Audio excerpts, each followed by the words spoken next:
This is Charlie Cox from Marvel Television's Daredevil Born Again, and I'm here to discuss comics with Discussing Films.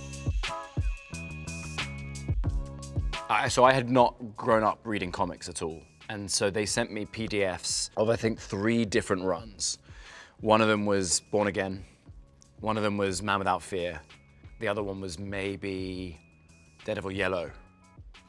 And so, my introduction to Daredevil was really Frank Miller. I recently revisited Born Again because I was asked to write the foreword for the paperback edition that came out last year, which was a hell of an honor, but also kind of an interesting way to reconsume a run that you love so much, because you're reading it again with more of a kind of, I guess, a critical eye, thinking about how you're going to talk about it, how you're going to talk about how it made you feel. Whereas obviously most of the time you're reading comics, you're just consuming them and just, they kind of wash through you and leave an impression that maybe you can't necessarily articulate.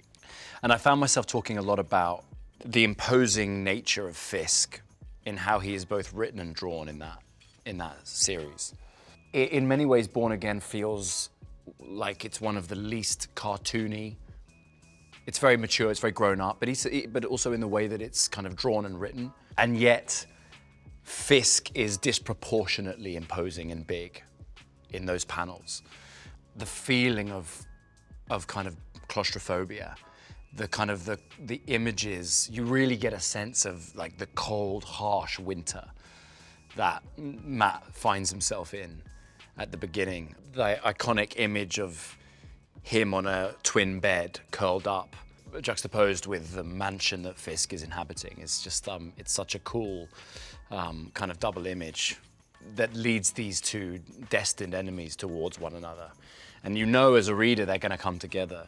And it almost like at the beginning of a movie where they play the ending for a few minutes, and then we see how we got to that moment. That Born Again kind of has that same feeling, because the sense of their interaction, their coming together being, a foregone conclusion. When I'm asked, which I often am, what is my favorite Daredevil run? There's so many that I love, but I can't place any above the Bendis-Malieve stuff. I'll almost always go back and revisit everything from kind of 2008 onwards before we start shooting a show. And if a friend of mine says to me, I've never read a comic, a Daredevil comic, what should I read? I'll probably tell them, start here. Yeah, the Trial of the White Tiger, of course, is really relevant because that storyline in part existed in season 1 of Born Again. In my mind, the Trial of the White Tiger is probably the best courtroom stuff that exists in panel form. I think it's probably, from a Matt Murdock point of view, that courtroom sequence is the best depicted on page. And so it's a real honor to bring it to life. Obviously, we changed the ending. I think on the page, in the comics, Hector Aiello is convicted. He makes a run from the courtroom, and ends up killed outside on the steps, I believe. Again, it feels so confronting and so adult and so thematically kind of truthful.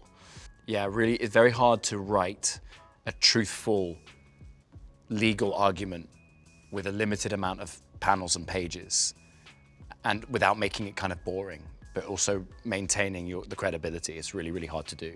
We found that very hard to do on screen, let alone in comic form. So, yeah, it's a great run.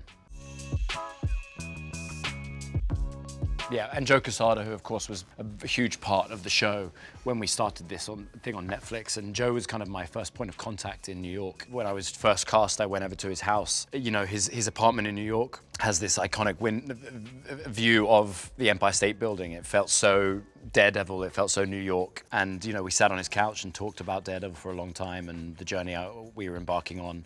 He had been a champion of mine from before my first audition. I think he told me that he'd watched Boardwalk Empire and had liked me for the role very early on. Reading Guardian Devil was very impactful. I think Guardian Devil begins with Matt in a confessional, which is how our show began. The first season of Daredevil begins with Matt Murdock in a confessional. And some of the lines that I say were taken almost directly from that opening, those first few panels of Guardian Devil. That was a nice kind of homage to Joe's work, both from the comics and his contribution to the show.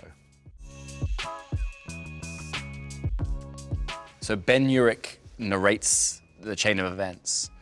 And there's a really cool moment, one of my favorite Daredevil moments, very chilling, where someone, I believe, I might get some details wrong here, but someone has petitioned for him to be moved out of protective custody within Rikers Island and to be moved into Gen Pop. And of course, being moved into Gen Pop is disastrous for someone like Matt Murdock because he's put so many of these people away and his life is going to be in real danger. He can no longer be protected.